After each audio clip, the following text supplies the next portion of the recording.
Imagine being worth millions at 22, recognized by literally billions of people worldwide, and feeling completely trapped. Your face is on lunchboxes and bedroom walls in over 100 countries. Your voice echoes from movie theaters in dozens of languages. Fans scream your name from red carpets in London, New York, Tokyo and Sydney. You have everything most people dream of achieving in a lifetime: fame that spans continents, fortune that could last generations, global adoration on a scale few humans have ever experienced. And yet you wake up every morning feeling like a prisoner in your own life. This is the paradox that destroys countless celebrities across every industry and every generation. Success becomes a golden cage that glitters beautifully from the outside, but suffocates everything inside. Your greatest achievement threatens to become your permanent identity. The very thing that made you famous starts to suffocate your future potential. The breakthrough that should have opened doors begins closing them instead. It happens to athletes who peak young and spend decades trying to recapture one perfect season. It happens to musicians with one massive hit who become forever defined by 3 minutes of radio magic. It happens to politicians who make one great speech that follows them through every campaign afterward. And it definitely, devastatingly happens to child actors. The entertainment industry loves putting people in boxes because boxes make marketing simple and profits predictable. Once you prove you can make money in one specific way, the entire system conspires to keep you doing exactly that forever. Studios want sequels, agents want safe bets, fans want familiarity. Everyone has a vested interest in your artistic stagnation. But sometimes, rarely, someone finds a way to break free. Someone willing to risk everything they have built to reclaim their artistic soul. Someone brave enough to shock millions of fans and potentially destroy their career for the chance at creative freedom. Someone who understands that the biggest risk might actually be playing it safe. Daniel Radcliffe was 17 years old when he made the most scandalous decision of his career. Still filming Harry Potter movies with 3 years remaining on his contract. Still contractually bound to play the boy wizard through his early 20s. Still beloved by families worldwide as the innocent hero of Hogwarts. Still generating hundreds of millions of dollars for studios who saw him as their golden goose. And he chose to do something that would horrify his fan base, scandalize the entertainment industry, and change everything about how the world saw him. What he did next shocked millions of fans, terrified studio executives, and launched one of the most unconventional career transformations in Hollywood history. But to understand why he made such a radical choice that seemed to threaten everything he had built, we need to go back to where it all began, to a quiet childhood in West London, where nobody could have predicted the global phenomenon that was about to emerge. Daniel Jacob Radcliffe grows up as an ordinary kid in Fulham, West London, in the 1990s. His mother, Marcia Gresham, works as a casting director for BBC television productions. His father, Alan Radcliffe, represents authors as a literary agent. Both parents work in the entertainment industry, which means they understand its dangers and opportunities better than most families. They see the wreckage of child stars regularly through their professional work, the addiction that follows early fame, the exploitation that preys on young talent, the psychological damage that comes from growing up in public, the way success can destroy young minds before they fully develop. They witness firsthand how the entertainment industry can chew up children and spit out broken adults. Daniel shows early interest in acting through participation in small school plays at the Dragon School in Oxford. Nothing spectacular or particularly noteworthy, just a regular kid who enjoys performing for audiences and shows natural comfort on stage. His parents encourage his interest while remaining cautious about professional opportunities. The family's attitude toward the entertainment industry is protective but not prohibitive.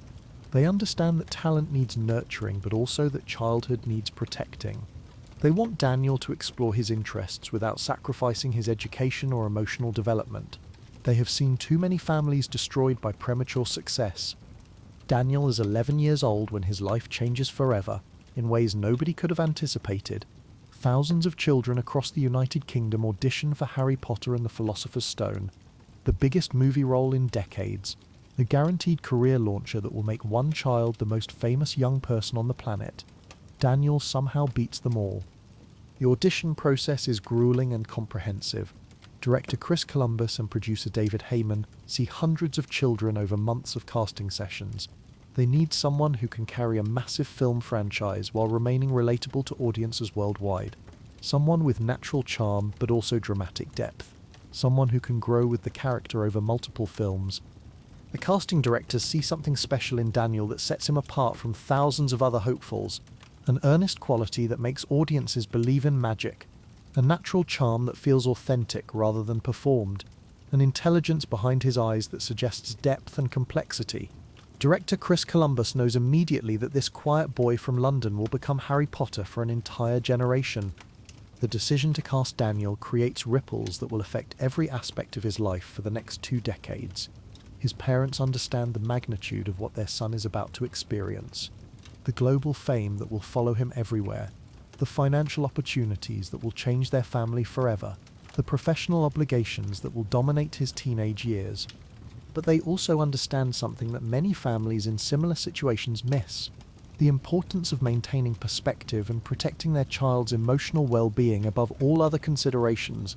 They negotiate carefully with studios to ensure Daniel's education continues. They insist on reasonable working hours and adequate rest periods. They prioritize his development as a person over his success as a performer. The first Harry Potter film releases in November 2001, to massive global success that exceeds everyone's wildest expectations. Daniel Radcliffe becomes an instant household name in dozens of countries. His face appears on magazine covers worldwide. The movie earns nearly $1 billion globally. Daniel is suddenly worth millions of dollars. He is 12 years old. The success is unprecedented in both its scale and its speed. Harry Potter becomes a cultural phenomenon that transcends typical movie success. Daniel's image appears on everything from lunchboxes to bedroom wallpaper. His voice becomes recognizable to children and adults across multiple continents. He experiences fame on a level that few adult actors ever achieve. But here is what most people do not realize about the Harry Potter phenomenon, and what makes Daniel's situation uniquely challenging. He does not sign up for just one movie that happens to become successful. He signs a contract for 8 films over 10 years, a full decade of his life contractually committed to playing the same character. Most child actors get typecast after one big role. Daniel signs up to play Harry Potter through his entire adolescence and into early adulthood. This contractual commitment creates both opportunities and limitations that will define Daniel's relationship with success for years to come. The financial security is extraordinary for someone so young. The professional experience of working with renowned actors and directors is invaluable. The global platform provides opportunities that most performers never receive. But the commitment also creates a form of artistic imprisonment that becomes more apparent with each passing year. Daniel cannot explore other types of roles while under contract. He cannot distance himself from Harry Potter, even if he wants to grow as an actor. He cannot refuse sequels or negotiate for different types of projects. He is contractually bound to remain the boy wizard regardless of his personal artistic interests. His parents know the entertainment industry well enough to be terrified by both the opportunities and the dangers their son now faces. They watch child stars like Macaulay Culkin struggle to find meaningful work after Home Alone defines their entire public identity. They see former Disney Channel stars unable to shed their innocent image as they mature into adults. They witness the Olsen twins retreat from acting entirely after Full House makes them too famous to live normal lives. The pattern is depressingly consistent across decades of child star experiences. Early success creates public expectations that become impossible to escape. Audiences resist seeing former child actors in mature or complex roles. Studios hesitate to risk their wholesome stars in controversial projects. The very success that should provide career flexibility instead creates career limitations. Daniel's parents understand that success can become a cage just as easily as failure can become a dead end. They begin preparing their son psychologically for the challenges that will inevitably follow his Harry Potter success. They emphasize the importance of maintaining perspective about fame. They encourage him to continue his education and develop interests outside of acting. They try to protect his sense of self from becoming too intertwined with his public image. The early Potter films bring Daniel everything a young actor could want from a professional standpoint. Global recognition that opens doors worldwide. Financial security that eliminates money worries for his entire family. Professional respect from established actors and directors who become his colleagues and mentors. He works with renowned British performers like Alan Rickman, Maggie Smith and Ralph Fiennes. He travels the world promoting films and meeting fans. He experiences the kind of career success that most actors spend decades trying to achieve. The work itself is creatively fulfilling during the early years. Daniel enjoys playing Harry Potter and feels genuine connection to the character's journey. The scripts are well written, and the production values are extraordinary. He learns from experienced actors and develops his craft under the guidance of talented directors. The role provides an excellent foundation for his acting education. But by the time filming begins on Harry Potter and the Prisoner of Azkaban in 2003, something starts to change in how the industry perceives Daniel and how he perceives himself. He begins to notice how casting directors, agents, and studio executives see him, not as an actor with range and potential for diverse roles, not as someone capable of dramatic complexity or artistic growth, but as Harry Potter, the boy wizard, the golden goose who prints money for everyone involved. Industry meetings during this period reveal the limitations that success has created for Daniel's future opportunities.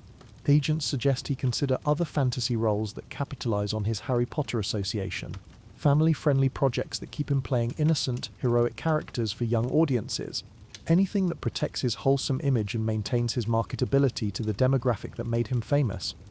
The conversations always follow the same predictable pattern. Executives praise his natural charm and global likability. They emphasize his massive international fan base and proven box office appeal. They highlight his value as a brand that generates revenue across multiple platforms. Then they suggest roles that would capitalize on these commercial advantages without challenging audiences to see him as anything different from Harry Potter.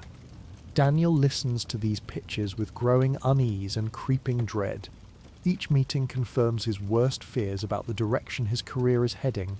The industry sees Harry Potter when they look at him, not an actor with untapped potential, not someone capable of dramatic complexity or artistic evolution, just the boy wizard who generates profits and should continue doing exactly that for as long as possible. Behind closed doors, Daniel begins expressing concerns to his parents about the creative limitations he senses developing around his career. His mother, having worked as a casting director for years, understands the entertainment industry's tendency to pigeonhole successful performers into repeating the same type of role indefinitely. His father, as a literary agent, recognizes how commercial success can actually limit artistic opportunities by making everyone risk-averse about trying new approaches. They discuss the examples of other performers who became trapped by their early success. Actors who spent decades trying to escape the characters that made them famous. Musicians who could never match the success of their breakthrough hits. Writers who were expected to produce the same type of story repeatedly. The pattern is consistent across all creative industries. Daniel starts to realize that Harry Potter might not just be his greatest role to date. It might be his only role forever. The blessing that launched his career is slowly becoming a curse that could define and limit his artistic future. The opportunity that should have opened doors to diverse projects is actually closing them by making him too valuable in one specific type of role. This realization creates psychological pressure that manifests in ways that worry those closest to him. Daniel's anxiety about his future begins affecting his daily life and emotional well-being. He starts drinking more frequently during downtime from filming, not enough to interfere with his professional responsibilities or create public scandals, but enough to numb the growing panic about what his life will look like when Harry Potter ends, and whether he will be able to escape the character's shadow. The alcohol becomes a coping mechanism for the unique psychological pressure of being trapped in one public identity during the most formative years of his life. Consider what it means to have your entire sense of self tied to a character you play, to know that billions of people around the world see you as that character first and yourself second, to realize that your greatest professional achievement might also be your artistic death sentence. Research conducted by Daniel's management team during this period confirms the severity of his typecasting situation. Studio executives privately admit they struggle to envision him in adult dramatic roles that would require audiences to forget Harry Potter. Casting directors acknowledge that his association with the character makes him difficult to consider for serious parts that demand emotional complexity. Marketing departments express concerns about audience acceptance of Daniel in mature content that conflicts with his wholesome image. The data is brutally clear and professionally devastating. Daniel Radcliffe has achieved something that most actors never experience, and something that might ultimately destroy his career prospects. He has become so completely identified with one character that audiences cannot separate the performer from the role. He is not just typecast in the traditional sense, he is trapped in a specific identity that spans his entire adolescence and threatens to define his entire adult career. This realization hits Daniel with devastating psychological force during a particular moment on the set of Harry Potter and the Order of the Phoenix in early 2007. He is filming a scene where Harry Potter discovers important information about his family's past. The dialogue requires him to express surprise and wonder at revelations about his character's history and growing power, but Daniel feels only dread and powerlessness about his own future and shrinking options. The irony is crushing and psychologically destructive. He plays a character who gains agency and control over his destiny with each film, while feeling increasingly powerless about his own choices and career trajectory. Harry Potter grows stronger and more confident with each adventure, while Daniel grows more anxious and trapped with each passing year under contract. Industry insiders begin whispering about Daniel's dilemma during this period. Some express genuine sympathy for his unique situation. Others suggest he should be grateful for guaranteed success and financial security.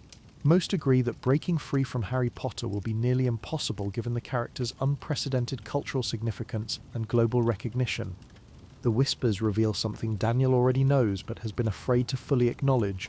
His success is unprecedented in its scope and potentially unprecedented in its career-limiting effects. No child actor in entertainment history has ever been so globally identified with a single character. No performer has ever faced the challenge of escaping such an iconic role while still being contractually obligated to continue playing it for years. Daniel realizes that traditional career strategies will not work for his unique situation. Gradual image evolution will not be sufficient to overcome the strength of audience association with Harry Potter. Subtle role choices will not create enough distance from the character to allow for artistic growth. He needs something dramatic and shocking, something that forces audiences to see him as a completely different person capable of entirely different types of performance. The solution when it comes will be more radical than anyone in the entertainment industry expects, and it arrives in the form of a phone call that will scandalize Hollywood and change everything about how the world sees Daniel Radcliffe. Phase 1. The realization. By early 2007, Daniel Radcliffe stands at the center of the biggest entertainment phenomenon of his generation, while feeling more trapped than ever before. He is 17 years old, the same age as Harry Potter in the films, but while his character grows more powerful and confident with each adventure, Daniel grows more anxious about his artistic future with each passing day under contract. The Leavesden Studios in Hertfordshire have become his second home over 6 years of filming. He knows every corridor, every soundstage, every member of the crew who have watched him grow from child to teenager. This world of magic and wonder that captivates millions of fans worldwide has become as familiar to him as his actual family home in London. Perhaps too familiar. The routine of Harry Potter production has become both comforting and suffocating. Daniel can slip into character without conscious effort after years of playing the same role. He knows Harry's mannerisms, speech patterns and emotional responses as well as his own. The costume fits like a second skin, the glasses feel natural on his face, the wand moves in his hand with practiced ease. Between takes during filming of Harry Potter and the Order of the Phoenix, Daniel sits in his dressing room, still wearing Harry's iconic glasses and Hogwarts school uniform. He stares at himself in the mirror and sees something that terrifies him more than any fictional dark wizard ever could.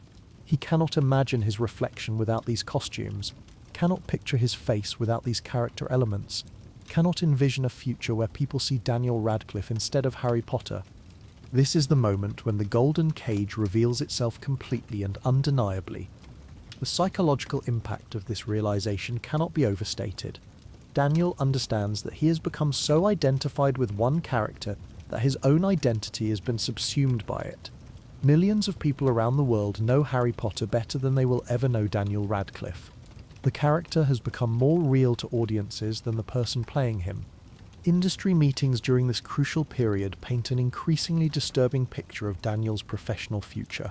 His agents lay out potential projects with obvious enthusiasm for roles that capitalize on his Harry Potter success. Fantasy adventures that require him to play similar heroic characters. Family comedies that keep him in wholesome entertainment.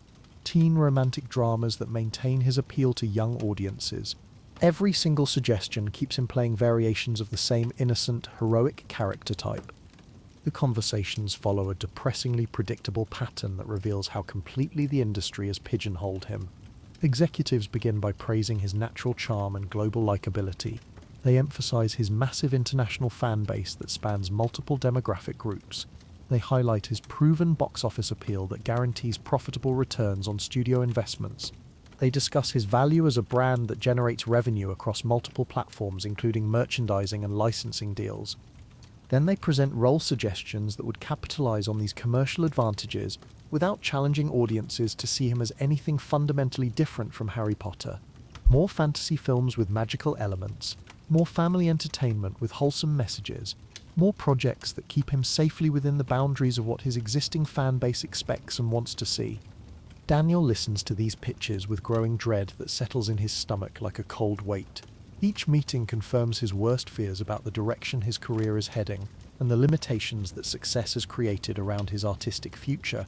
The industry sees Harry Potter when they look at him, not an actor with range and potential for diverse roles, not someone capable of dramatic complexity or psychological depth, just the boy wizard who prints money for studios and should continue doing exactly that for as long as audiences will pay to see it.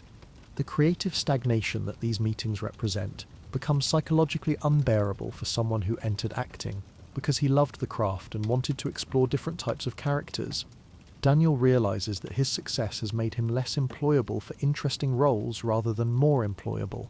Studios want him to repeat his success rather than build upon it or transcend it. Behind closed doors, away from industry professionals and public scrutiny, Daniel begins expressing serious concerns to his parents about the creative limitations he feels developing around his career like prison walls. His mother, having worked as a casting director for television productions, understands the entertainment industry's tendency to pigeonhole successful performers into repeating the same type of role indefinitely, rather than allowing for artistic growth. His father, as a literary agent who represents authors across multiple genres, recognizes how commercial success can actually limit artistic opportunities by making everyone involved risk-averse about trying new approaches or challenging audience expectations. They discuss the numerous examples of performers who became trapped by their early success and spent years or even decades trying to escape the characters that made them famous. The family conversations become increasingly serious as Daniel's anxiety about his future intensifies. His parents share stories of actors who successfully reinvented themselves through bold choices and calculated risks. They also acknowledge the examples of performers who never managed to escape their early success and remained creatively frustrated throughout their careers. Daniel's internal struggle during this period manifests in ways that worry those closest to him and reveal the psychological toll of feeling trapped by success. His anxiety about his artistic future begins affecting his sleep patterns and general mood. He becomes more withdrawn during social situations and less enthusiastic about aspects of his work that previously excited him. Most concerning to his family and friends, Daniel starts drinking more frequently during downtime from filming as a way to cope with the mounting pressure and anxiety about his future. The alcohol consumption is not enough to interfere with his professional responsibilities or create public scandals that would damage his reputation, but it is enough to numb the growing panic about what his life will look like when Harry Potter ends, and whether he will be able to escape the character's overwhelming shadow. The drinking becomes a coping mechanism for the unique and unprecedented psychological pressure of being trapped in one public identity during the most formative years of his emotional and intellectual development.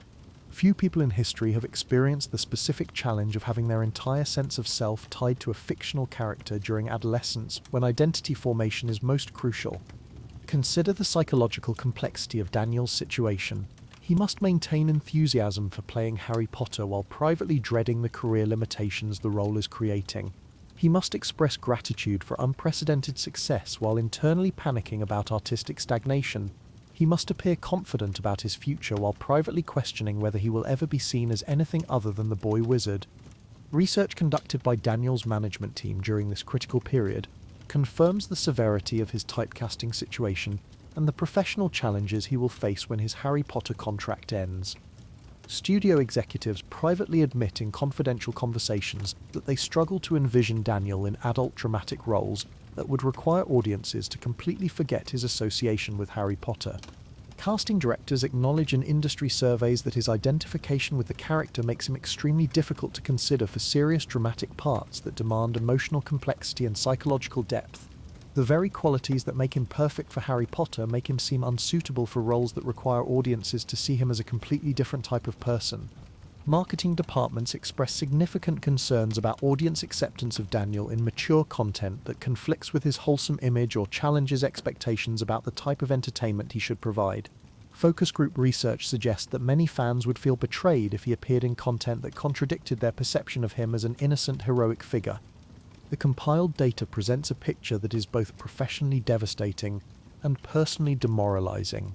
Daniel Radcliffe has achieved something that most actors never experience, and something that might ultimately destroy his long-term career prospects. He has become so completely identified with one character in the public consciousness that audiences may never be able to separate the performer from the role. This level of identification goes beyond traditional typecasting into something more psychologically complex and professionally dangerous. Traditional typecasting means being offered similar roles repeatedly. What Daniel faces is the possibility that he may never be offered different types of roles at all, because casting directors and audiences cannot imagine him as anyone other than Harry Potter. The realization of his situation creates a psychological crisis that will drive every decision Daniel makes for the next several years. He understands that conventional career strategies will not work for his unique circumstances. Gradual image evolution will not be sufficient to overcome the strength of public association with Harry Potter. Subtle role choices will not create enough distance from the character to allow for meaningful artistic growth and audience acceptance of him in different types of roles.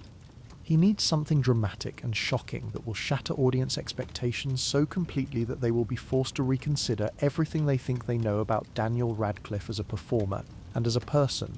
The solution needs to be radical enough to break through years of conditioning and association. It needs to be controversial enough to generate significant media attention and public discussion. Most importantly, it needs to be artistically legitimate enough to prove that his motivations are creative rather than purely commercial or attention-seeking.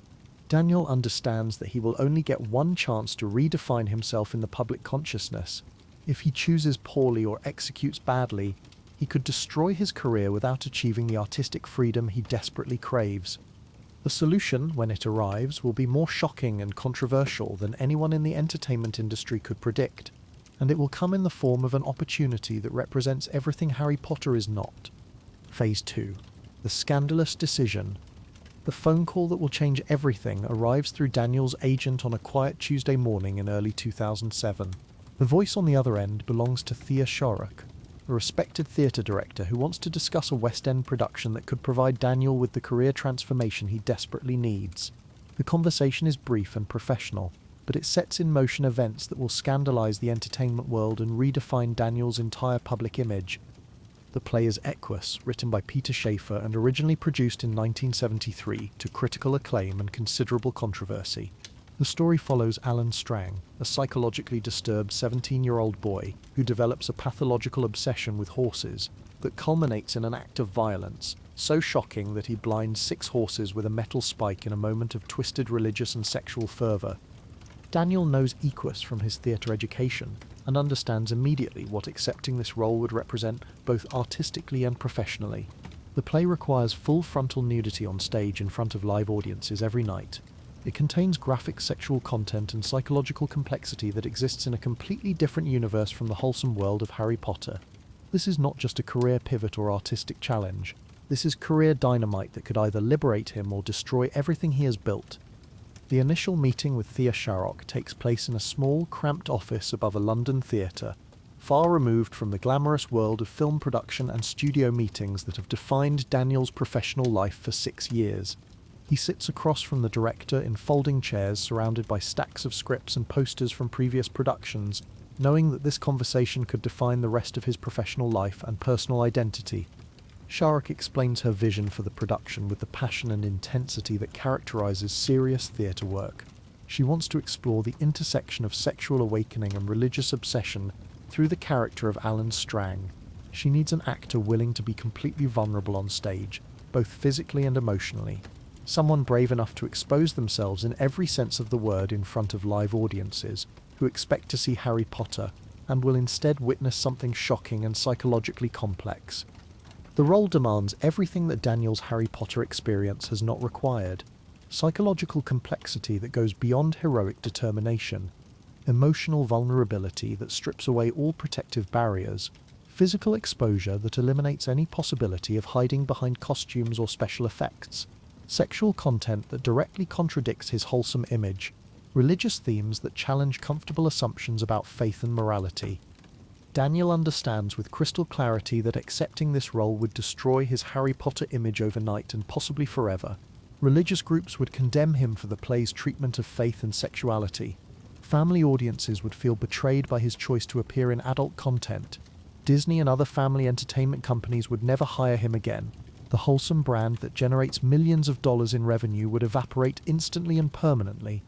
He also understands with equal clarity that this destruction of his current image might be exactly what he needs to achieve the artistic freedom he craves. Sometimes the only way to escape a prison is to blow up the walls, regardless of what the explosion might destroy in the process. The decision requires extensive and emotionally charged discussions with his parents, who must grapple with watching their 17-year-old son make choices that will affect his entire adult life.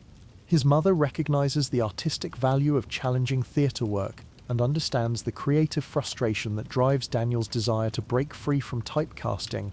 His father worries about the professional and personal consequences of shocking millions of fans who have supported Daniel's career from the beginning.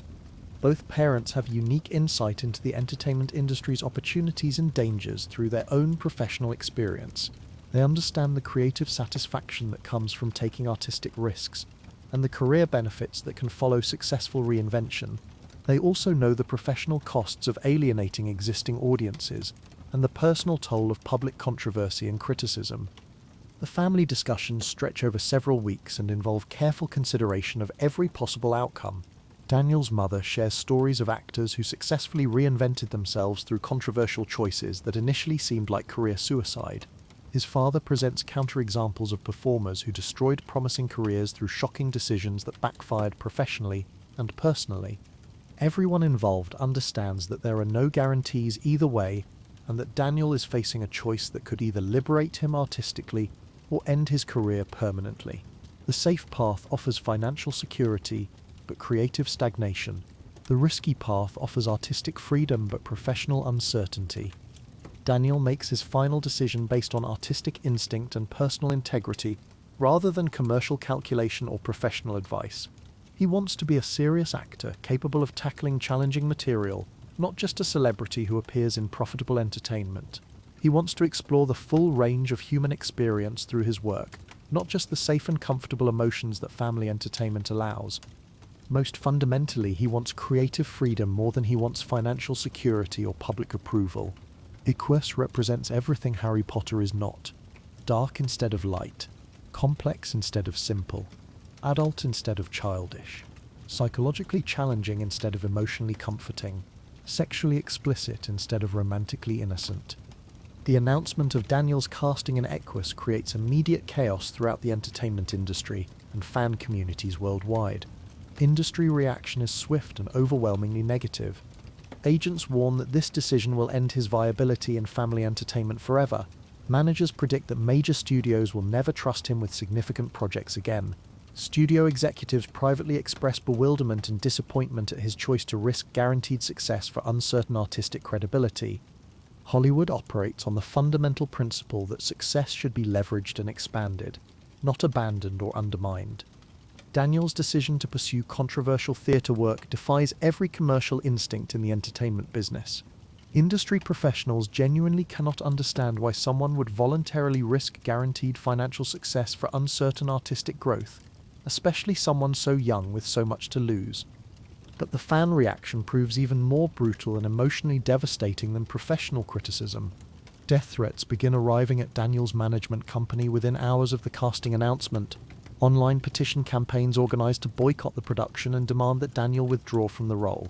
Parent groups issue formal statements condemning his decision and expressing disappointment in someone they trusted with their children's entertainment. Religious organizations call for protests outside the theatre and organize letter-writing campaigns to pressure Daniel into abandoning the production. Conservative media outlets criticize his choice as a betrayal of the values that Harry Potter represents. Family advocacy groups express concern about the message his decision sends to young fans who look up to him as a role model. Daniel receives thousands of angry letters from fans who feel personally betrayed by his artistic choice. Children who grew up loving Harry Potter cannot understand why their hero would choose to appear in content that contradicts everything they associate with him. Parents who trusted Daniel to provide wholesome entertainment feel deceived by his artistic ambitions and desire for creative growth. The hate mail is emotionally devastating in both its volume and its intensity. Messages calling him a disappointment and a traitor to his fans. Letters saying he has ruined Harry Potter forever and destroyed the innocence that the character represents.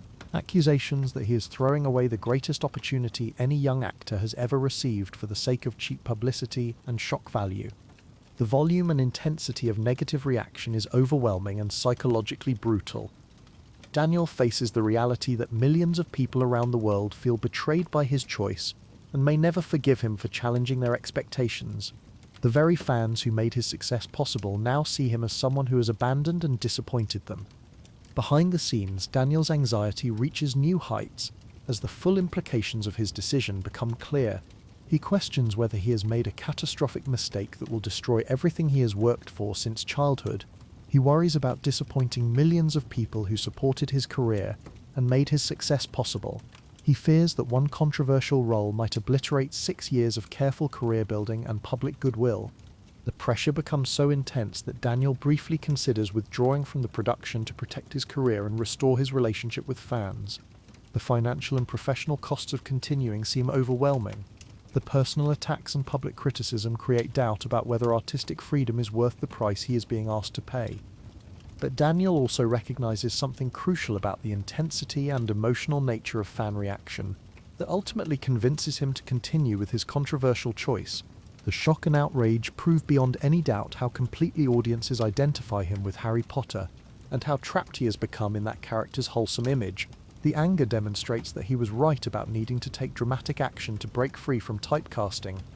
The controversy confirms that gradual change or subtle role choices would never be sufficient to overcome the strength of public association with Harry Potter.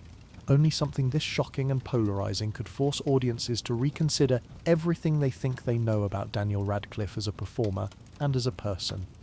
His parents provide crucial emotional support during this difficult period of doubt and public criticism. His mother reminds him that artistic growth always requires risk, and that playing it safe might actually be more dangerous than taking chances.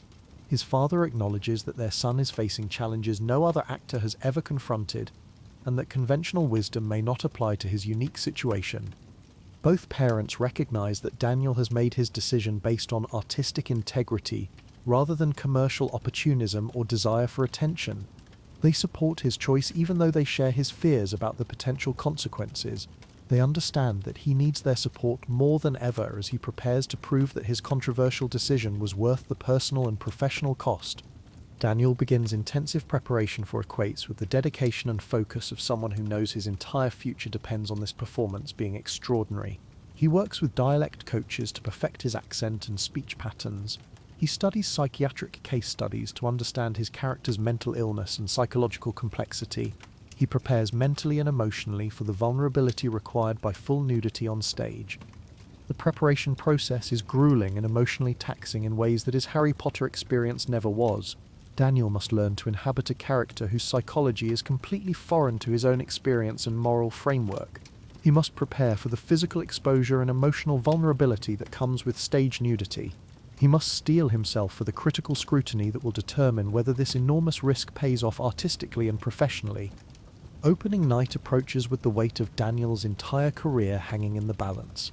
He has sacrificed his wholesome image permanently. He has disappointed and angered millions of fans who supported his early success. He has defied every piece of professional advice and commercial logic. Now he must prove through his performance that this controversial choice was worth the enormous personal and professional cost. Everything he has worked for since childhood depends on what happens when the curtain rises and audiences see Daniel Radcliffe as someone completely different from Harry Potter. The transformation must be so convincing and artistically compelling that it forces even his harshest critics to acknowledge his range and commitment as a serious actor. The stakes could not be higher.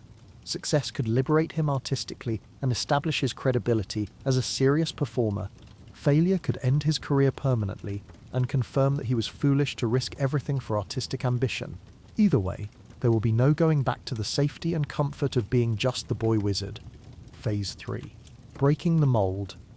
Equus opens at the Gielgud Theatre in London on February 27, 27, marking the most crucial night in Daniel Radcliffe's professional life and personal development. He stands backstage in his dressing room, surrounded by the costumes and props of serious theatre, knowing that in less than 2 hours his image as Harry Potter will be permanently and irrevocably shattered in the most public way possible. His hands shake as he applies makeup and prepares mentally for the most vulnerable and challenging performance of his life. This is not a film set where mistakes can be corrected with multiple takes. This is live theatre where every moment is permanent, and every choice is witnessed by hundreds of people who came expecting to see Harry Potter, and will instead experience something psychologically complex and sexually explicit. Daniel has never performed nude on stage before this moment. He has never tackled material this psychologically demanding or emotionally complex. He has never faced an audience that arrives with such specific expectations about who he is and what he represents. The terror he feels is unlike anything he experienced during 6 years of Harry Potter filming. But when the curtain rises and Daniel appears on stage as Alan Strang, something extraordinary happens that surprises even him. The months of intensive preparation and emotional commitment pay off in ways that exceed his highest hopes. He inhabits the character completely, bringing psychological complexity and emotional vulnerability to the role that silences even his harshest critics. The performance is a revelation that transforms not only how audiences see Daniel, but how he sees himself as an artist. Critics who came prepared to dismiss his casting as a publicity stunt instead find themselves witnessing a genuinely powerful dramatic performance. Theatre reviewers praise his courage, emotional range, and complete commitment to challenging material. Industry professionals who doubted his abilities suddenly recognize him as a serious actor willing to take extraordinary risks for his art. The controversy that was supposed to destroy Daniel's career actually accomplishes exactly what he hoped it would. It liberates him from the golden cage of Harry Potter expectations and forces everyone to reconsider their assumptions about his capabilities as a performer. The shock value of seeing him nude on stage is quickly overshadowed by the quality of his acting and his obvious dedication to the craft. But Equus proves to be just the opening move in a much larger and more strategic game that Daniel is playing for his artistic freedom. He still has 4 more Harry Potter films to complete over the next 4 years. 4 more years of contractual obligation to the character that made him famous and threatened to define him forever. The real test of whether his controversial choice will pay off long term comes in 2011, when those films are finished and he has complete creative freedom for the first time in a decade. The years between Equus and the final Harry Potter film create a unique psychological dynamic for Daniel. By day, he returns to playing the beloved boy wizard for millions of adoring fans worldwide. By night, he appears on stage as a psychologically disturbed young man, exploring themes of sexuality and religious obsession. The contrast could not be more extreme or psychologically complex. This dual existence proves both challenging and liberating for Daniel's artistic development. Playing Harry Potter no longer feels like a prison because he has proven to himself and others that he is capable of completely different types of performance. The role becomes just one part of his range rather than the entirety of his identity. The success of Equus also changes how industry professionals view Daniel's future potential. Casting directors who previously saw only Harry Potter now recognize his dramatic range and willingness to take creative risks. Directors begin approaching him with challenging projects that would have been unimaginable before his theatre work. The controversial choice that seemed like career suicide actually opens doors to opportunities that playing it safe never could have provided. As the final Harry Potter films progress through production, Daniel approaches each one with renewed enthusiasm and perspective. He no longer feels trapped by the role because he has proven his ability to transcend it. The character that once threatened to define his entire career becomes a comfortable foundation from which to launch more adventurous artistic choices. The psychological relief of knowing he can escape Harry Potter whenever he chooses transforms Daniel's relationship with success itself. The anxiety that previously drove him to drink diminishes. As his confidence in his artistic identity grows, the fear of being permanently typecast disappears, because he has already demonstrated his range to critics and audiences who matter most. Personal relationships improve as Daniel becomes more confident in his authentic self rather than his public image. He begins dating people who appreciate his artistic courage rather than his celebrity status. He builds friendships with actors and directors who respect his creative choices rather than his commercial value. The support system that develops around him encourages risk-taking rather than safety-seeking. When Harry Potter and the Deathly Hallows Part 2 premieres in July 2011, Daniel experiences something unprecedented for a former child star. He feels genuinely excited about his future rather than anxious about escaping his past. The boy wizard who once threatened to imprison him artistically has become a launching pad for unlimited creative exploration. Daniel Radcliffe is 22 years old, worth an estimated $50 million, and free from contractual obligations that have defined his entire adolescence and early adulthood. More importantly, he has already proven through Equus that he can successfully reinvent himself when necessary. The entertainment industry watches with fascination to see what the former boy wizard will do with his newfound freedom. Most child actors at this pivotal moment choose incremental change and gradual image evolution. They select safe roles that capitalize on existing fan-base loyalty, while slowly introducing more mature themes and situations. They work with established directors on conventional projects that minimize risk while building credibility. The smart career move is to evolve slowly and carefully rather than making dramatic leaps that might alienate existing supporters. Daniel chooses the opposite approach entirely, launching the most unconventional post-franchise career strategy in Hollywood history. His choices become so bizarre and unpredictable that they create a new category of celebrity career management. Rather than building on Harry Potter's success, he systematically destroys any remaining association with the character through roles that make his Equus decision look conservative by comparison. His first major choice after Potter demonstrates his complete commitment to this radical approach. Swiss Army Man casts him as Manny, a flatulent corpse who washes ashore on a deserted island and becomes the survival companion for a stranded man played by Paul Dano. The role requires Daniel to play a dead body for most of the film while providing comic relief through elaborate and constant flatulent sequences. The premise is so absurd that industry professionals initially assume it must be a joke or publicity stunt. This cannot be the career move that the star of the biggest film franchise in history chooses for his first major post-Potter project. But Daniel commits to the role with the same intensity and preparation that he brought to Equus, treating the bizarre premise with complete seriousness and professional dedication. Swiss Army Man premieres at the Sundance Film Festival in 2016 to reactions that range from bewildered confusion to enthusiastic praise for Daniel's fearless commitment to unconventional material. Critics who expected him to choose safe, prestigious projects instead witness a performance that defies every expectation about how former child stars should manage their careers. The film establishes a pattern that will define Daniel's post-Potter choices for the next several years. Every role seems calculated to make audiences forget that Harry Potter ever existed. Each project takes him further from his wholesome image and deeper into territory that no family entertainment company would ever consider appropriate for their projects. His next choice proves even more shocking and alienating to mainstream audiences. Horns, based on a novel by Joe Hill, transforms Daniel into a literal demon who sprouts actual horns from his head after being accused of murdering his girlfriend. The role requires him to embrace supernatural horror themes while exploring dark psychological territory about guilt, revenge, and moral corruption. The physical transformation is as extreme as the thematic content.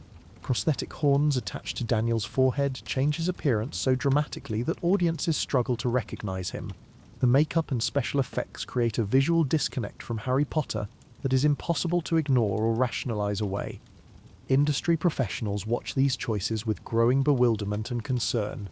This is not how successful actors manage career transitions.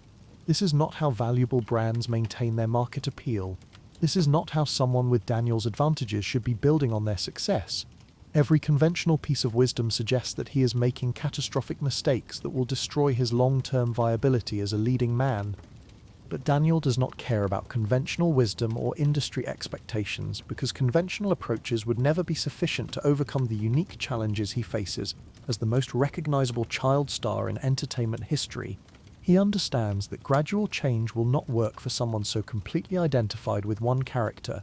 He needs shock therapy for both himself and his audiences, The strategy continues with Guns Akimbo, an action comedy that surgically attaches weapons to Daniel's hands for a violent rampage through urban environments. The premise is so absurd, and the visual imagery so divorced from Harry Potter, that audiences cannot maintain any psychological connection between the characters. Each bizarre choice appears more alienating than the last to mainstream entertainment industry professionals.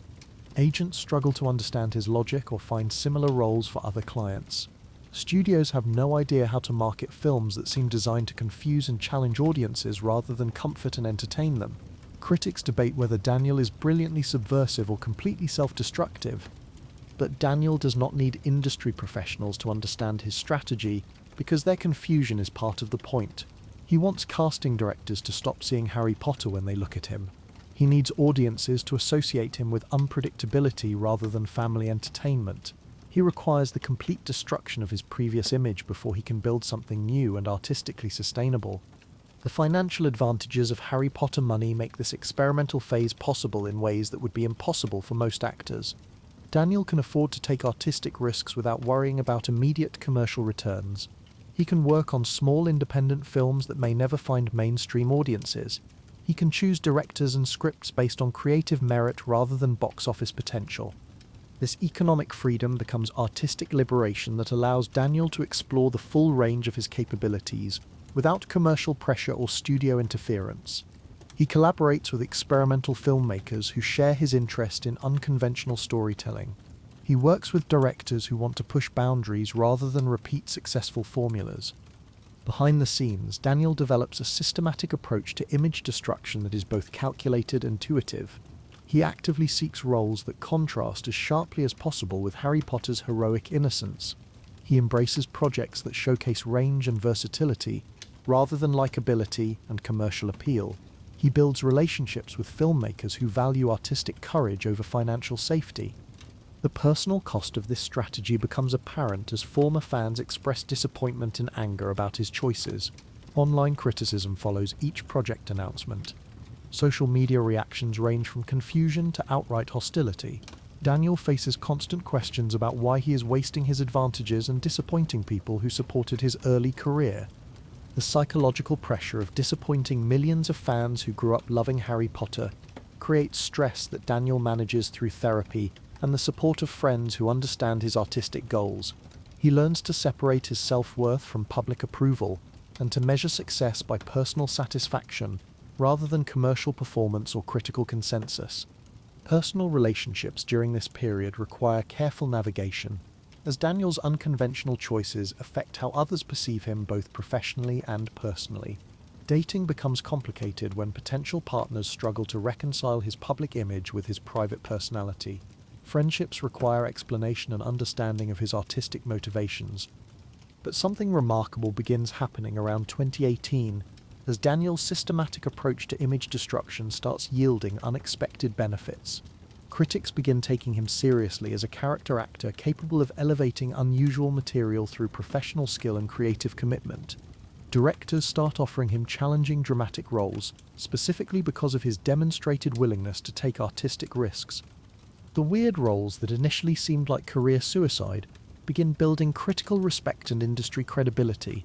Daniel proves he can handle psychological complexity in Imperium, where he plays an undercover FBI agent infiltrating white supremacist groups. He demonstrates dramatic range and emotional depth in roles that require him to explore dark psychological territory. Film festival programmers begin selecting Daniel's independent work for prestigious slots in competitive categories. Critics write serious analysis of his post-Potter career choices and artistic evolution. Industry publications profile his transition from child star to respected character actor. The artistic rebellion that seemed self-destructive is becoming self-defining. Directors who initially hired Daniel for shock value or novelty discover that he brings genuine skill and professional preparation to every role, regardless of how bizarre the premise might be. He researches characters thoroughly and commits completely to unconventional material. He elevates strange scripts through natural talent and dedicated craftsmanship. The cumulative effect of these diverse and challenging roles creates a new public perception of Daniel as an actor who will try anything once and probably succeed at it. His name attached to a project signals audiences that something interesting and unpredictable is about to happen. This reputation becomes more valuable than his previous association with family entertainment. Other former child stars begin studying Daniel's approach as a potential model for their own career transitions. Industry professionals recognize that his willingness to risk short-term commercial appeal for long-term artistic credibility has paid off in ways that conventional strategies might never have achieved. By 2020, Daniel has completely reinvented his public image through sheer persistence, artistic courage, and strategic risk-taking. He is no longer the boy wizard who might be trapped in one character forever. He has become the actor who defies expectations and delivers compelling performances in projects that other performers might consider too risky for their reputations. But his strangest and most successful choice is yet to come, arriving in the form of an opportunity that perfectly captures everything he has been working towards since that first shocking decision to appear naked on stage in Equus. Phase 4. The gamble pays off. In early 2022, Daniel receives an offer that perfectly encapsulates his unconventional career trajectory and represents the culmination of 15 years spent systematically destroying and rebuilding his public image. Director Eric Apple approaches him about playing Weird Al Yankovic in a biographical film that is unlike any celebrity biopic ever produced. The script is not a traditional biographical drama that traces Weird Al's life from childhood to fame. Instead, it is a deliberately absurd parody that treats the novelty songwriter like a tortured rock star genius worthy of serious dramatic treatment. The entire concept mocks the self-serious nature of celebrity biographical films while celebrating the absurdity of treating parody music as high art. The fictional biography invents completely fake elements of Weird Al's life story for comedic effect. It creates a romance between Weird Al and Madonna that never existed. It portrays accordion playing as a dangerous underground art form that requires dedication and sacrifice. It treats parody songs like profound artistic statements that reveal deep truths about American culture and human nature.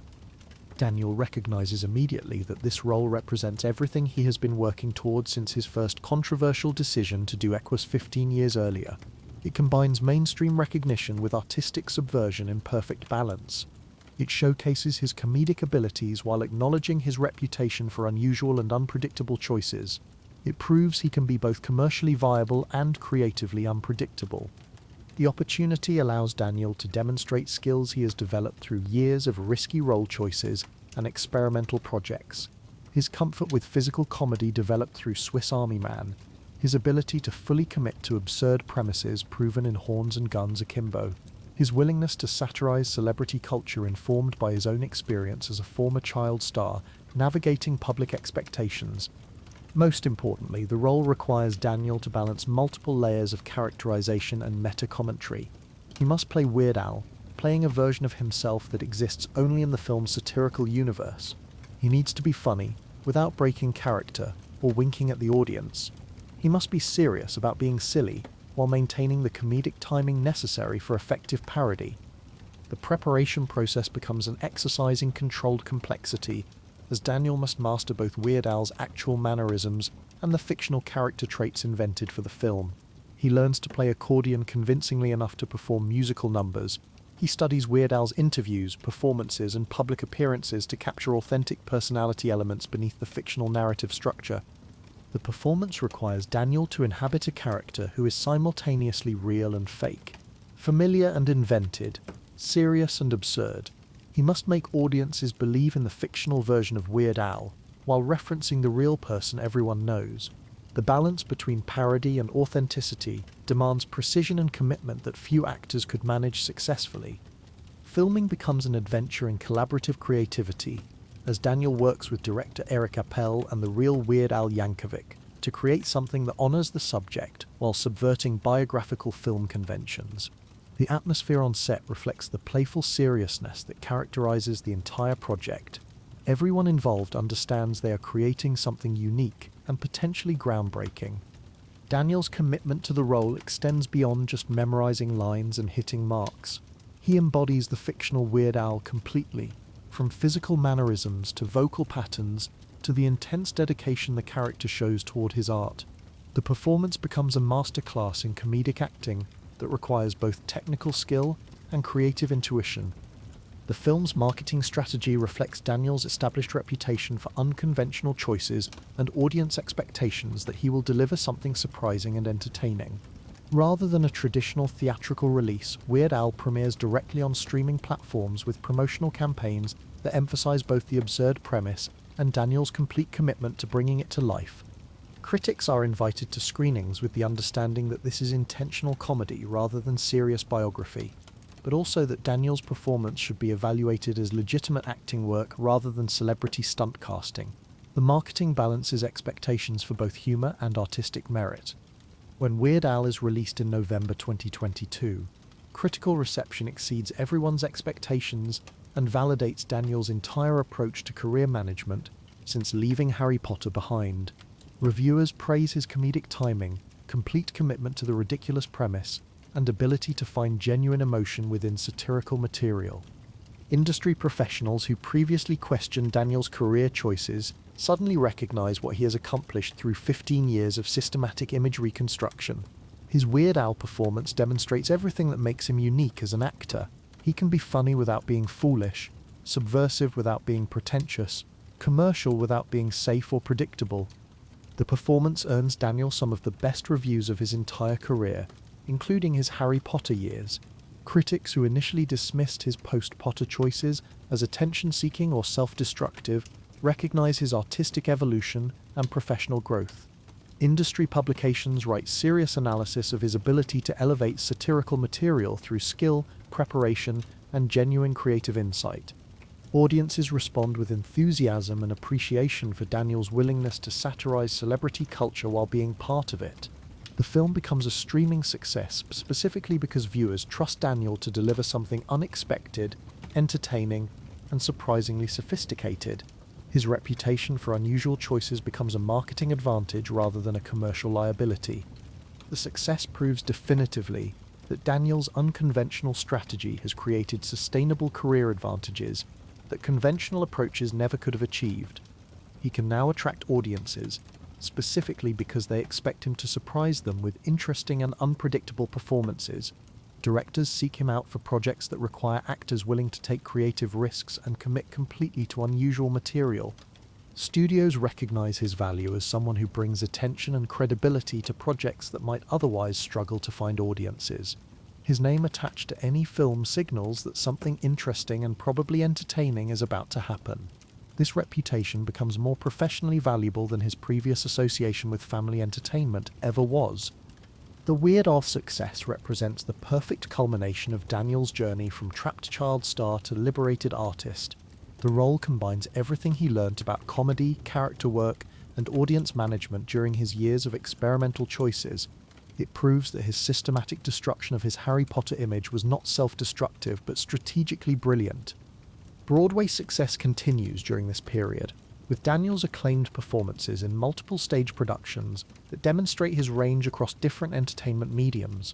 Theatre critics consistently praise his stage presence, comedic timing, and willingness to take creative risks in live performance situations. His continued theatre work maintains connections to the artistic community that launched his post-Potter transformation with Equus. He chooses stage roles that require different skills than his film work, collaborating with directors who push him toward new creative territories and artistic challenges. Industry recognition reaches unprecedented heights as Daniel receives offers for major studio projects, specifically because of his reputation for elevating unusual material and bringing both professional skill and creative fearlessness to every performance. Directors want to work with him because he makes their projects better and more interesting. The personal satisfaction Daniel derives from creative freedom becomes apparent in interviews and public appearances, where he discusses his work with genuine enthusiasm rather than promotional obligation. He expresses gratitude for the ability to choose roles based on artistic merit, rather than commercial expectations or public pressure. Daniel's influence on other performers becomes increasingly clear as more actors embrace unconventional career choices and cite his example as inspiration for taking creative risks. His success proves that building long-term artistic credibility can be more valuable than maintaining short-term commercial appeal. The psychological transformation from anxious teenager to confident artist reaches complete fulfillment during this period. Daniel no longer worries about being trapped by others' expectations or defined by past success. He has built a career based on constantly exceeding expectations through surprising choices and exceptional work quality. Personal relationships reflect his artistic confidence and authentic self-expression. Daniel maintains long-term romantic partnerships with people who appreciate his creativity rather than his celebrity status. He builds friendships based on mutual respect for artistic courage and personal authenticity rather than professional networking or social climbing.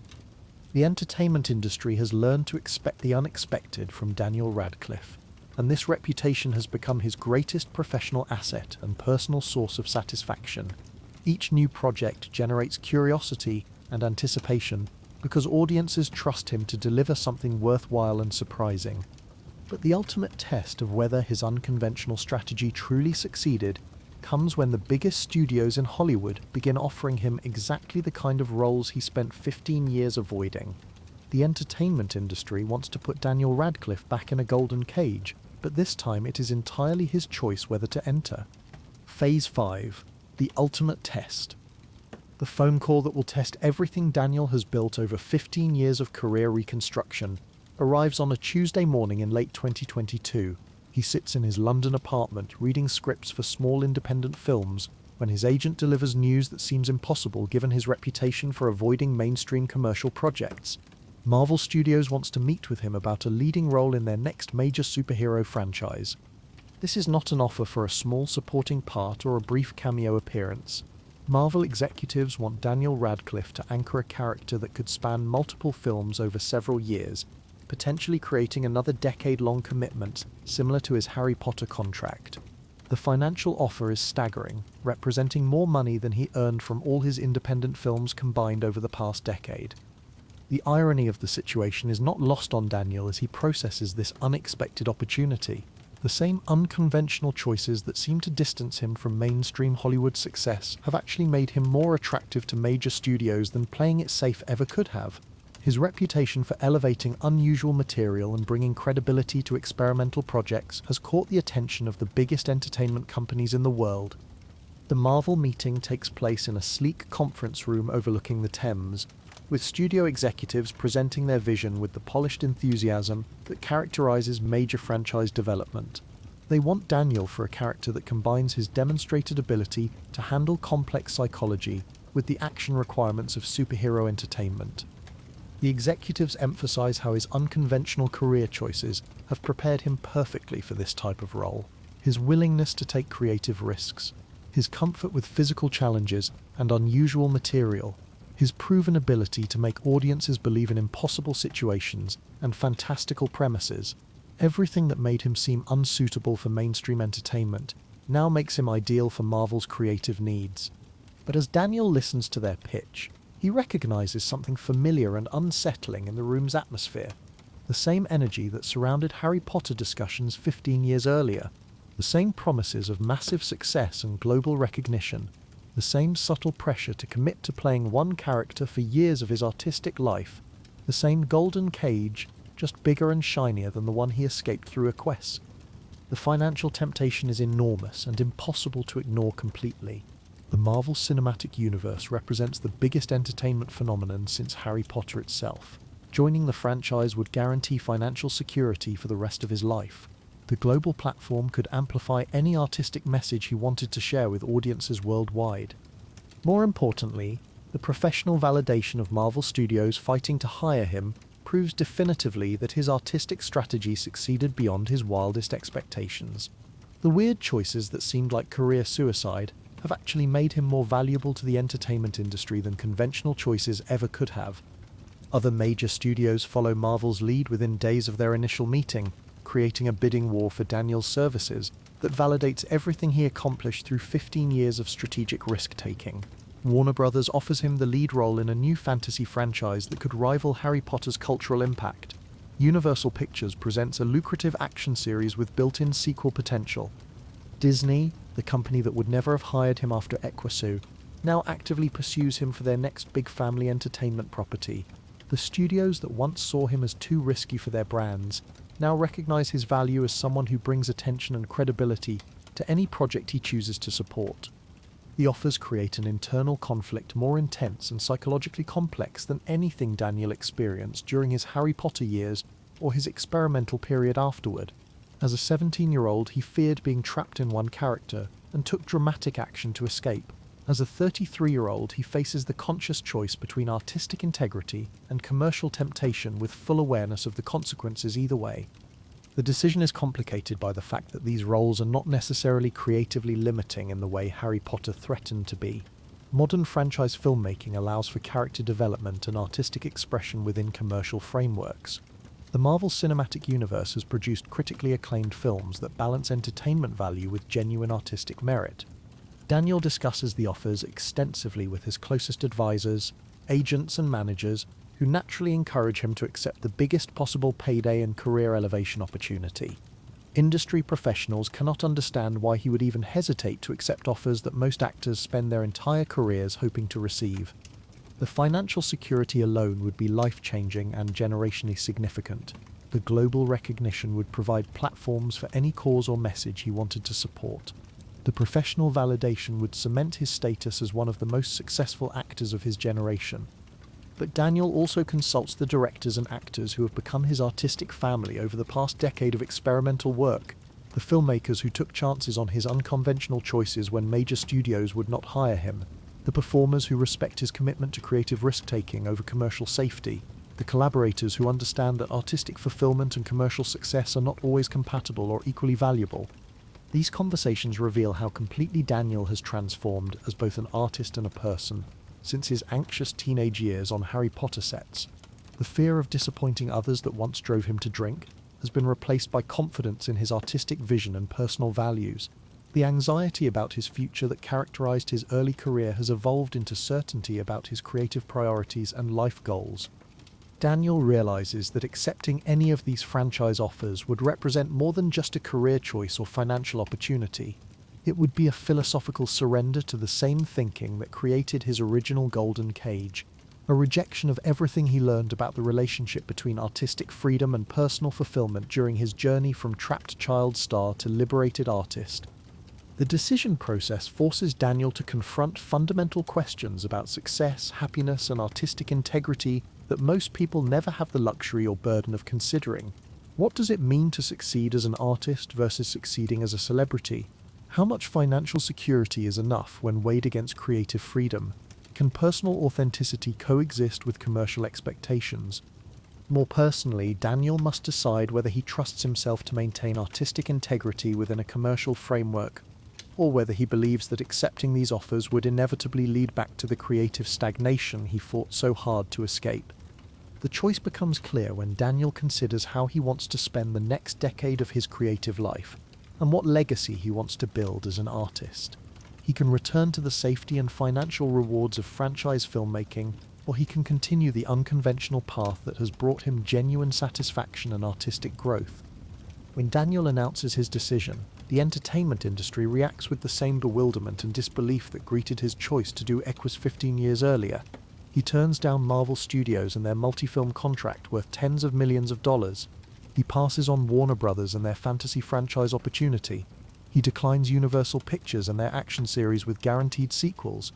Most shocking to industry professionals, he politely but firmly rejects Disney's offer to return him to family entertainment stardom. He chooses artistic integrity over commercial opportunity, creative freedom over financial security, personal authenticity over public expectation, and professional advancement. The reaction from agents, managers, and studio executives ranges from confusion to outright disbelief. Entertainment reporters speculate about his mental state and decision-making process. Industry publications question whether he is making the biggest mistake of his professional life. How could anyone with his background and experience walk away from guaranteed success and generational wealth? But Daniel understands something that his critics do not and cannot appreciate. Without experiencing his unique journey from childhood fame to adult artistic freedom, the offers themselves prove that his unconventional strategy succeeded completely and permanently. Major studios want him specifically because of the artistic reputation he built through risky choices and experimental work. The validation is professionally intoxicating and personally satisfying, but Daniel has learned not to confuse external validation with internal fulfillment. or to measure his worth by how much others are willing to pay for his services. He proved 15 years ago that he could escape the Harry Potter prison through artistic bravery and creative risk-taking. Now he proves something even more important and personally significant. He will never voluntarily enter another golden cage, no matter how lucrative or prestigious it might appear to others. The decision represents the complete transformation of Daniel Radcliffe from a trapped child star who felt controlled by others' expectations into a liberated artist who creates his own opportunities and defines success entirely on his personal terms. The point of no return has been reached permanently and irreversibly. Daniel is fully committed to an unconventional career path that prioritizes creativity over commerce, authenticity over expectation, and artistic growth over commercial safety. He has successfully escaped not just Harry Potter, but the entire entertainment industry system that creates Harry Potter traps in the first place. Today, Daniel Radcliffe enjoys something that many successful actors never achieve, and something he could never have imagined during his anxious teenage years filming Harry Potter movies: complete creative freedom to choose roles based on artistic merit rather than commercial potential, the ability to work with directors who challenge and inspire him rather than studios that seek to limit and control him. His current status in the entertainment industry reflects the remarkable success of his unconventional strategy and validates every risky choice he made during 15 years of systematic career reconstruction. Directors actively seek him out specifically because of his reputation for taking creative risks and elevating unusual material through professional skill and artistic commitment. Audiences have learned to trust Daniel Radcliffe to deliver something unexpected, entertaining, and probably surprising with every project he chooses. His name attached to any film signals that something interesting and worthwhile is about to happen. Critics respect his commitment to artistic growth over commercial safety and recognize his evolution from child star to serious character actor. The transformation is remarkable and inspiring when you consider where this journey began and how many obstacles Daniel overcame to reach this point. A 17-year-old boy who felt terrified of being trapped forever, as Harry Potter has become a 34-year-old man who defines success entirely on his own terms and measures achievement by personal fulfillment rather than external validation. The anxiety about his future that once drove him to drink and cause sleepless nights has been completely replaced by confidence in his artistic vision and excitement about creative possibilities. The fear of disappointing others that dominated his teenage decision-making has evolved into commitment to authentic self-expression regardless of public reaction. Daniel's influence extends far beyond his own career success and personal artistic fulfillment. He has inspired other child actors and former teen stars to break their own molds rather than accepting the limitations that early success can create for long-term artistic development. Former Disney Channel performers reference his example when explaining their own unconventional career choices and artistic ambitions. Young actors study his transition from commercial success to artistic credibility as a potential roadmap for their own professional development. He has become living proof that commercial success does not have to define creative limits or dictate future artistic choices. The entertainment industry itself has changed partly because of Daniel's example and the success of his unconventional approach to career management. Studios are more willing to consider former child stars for diverse and challenging roles. Casting directors have learned to look beyond previous characters to evaluate actual acting ability and artistic potential. Marketing departments have discovered that audiences will support artistic courage and creative risk-taking if the work is compelling and authentic. The business has learned that taking chances on unconventional choices can be more profitable and creatively satisfying than playing it safe with predictable formulas. Daniel's personal growth represents the most important and meaningful transformation of all the changes his journey has created. He has evolved from someone who felt controlled by others' expectations and trapped by his own success into someone who creates his own opportunities and defines his path based on personal values and artistic vision. The boy who once worried constantly about disappointing millions of fans has become a man who understands that authentic self-expression sometimes requires disappointing people who want to keep you in a comfortable but limiting box. He has learned that taking creative risks can be safer than accepting creative limitations when those risks align with your true interests and values. His relationship with Harry Potter and his early success has evolved into something healthy, appreciative, and non-limiting rather than resentful, anxious, or professionally constraining. Daniel acknowledges the character's crucial importance in his life and career, while feeling completely free from any obligation to repeat that success or remain defined by it. The role that once threatened to imprison him artistically has become just one significant chapter in a much larger and more diverse story of creative exploration and personal growth. Harry Potter provided the foundation and financial security that made everything else possible, but it no longer limits or defines what Daniel can become as an artist or as a person. The universal lessons that emerge from Daniel's journey apply to anyone who has ever felt trapped by their own success or limited by others' expectations about what they should want or how they should behave. Sometimes your greatest achievement can become your biggest limitation if you allow other people to define what success means and what you should do next. Sometimes the biggest risk is playing it safe when safety means accepting creative stagnation or personal inauthenticity. Sometimes disappointing others is necessary for personal growth and artistic development. Sometimes the most courageous choice is to walk away from guaranteed success in favor of uncertain but potentially more fulfilling alternatives. Daniel Radcliffe faced these universal challenges at 17, and again at 33, choosing artistic freedom over financial security both times, creative risk over commercial safety in every major decision, personal authenticity over public approval whenever the two conflicted. He proved that breaking free from golden cages requires courage to disappoint the people who benefit from keeping you trapped. His story reminds us that the most dangerous trap is often not failure but success, that stops challenging you to grow and evolve as a person and as an artist, that your greatest achievements should launch you toward new challenges rather than lock you into repetitive patterns that feel safe but ultimately become suffocating. The boy wizard who taught millions of children about the power of believing in yourself and fighting for what is right has become a man who teaches the world something equally important and transformative. Your story is not finished when you achieve success or reach the goals that others set for you. It is just beginning when you find the courage to define what success means to you personally. Daniel Radcliffe proves that breaking free from golden cages, whether they are created by early success, family expectations, professional obligations, or social pressure, requires one essential ingredient above all others: the willingness to risk everything you have built for the chance to become everything you are capable of being.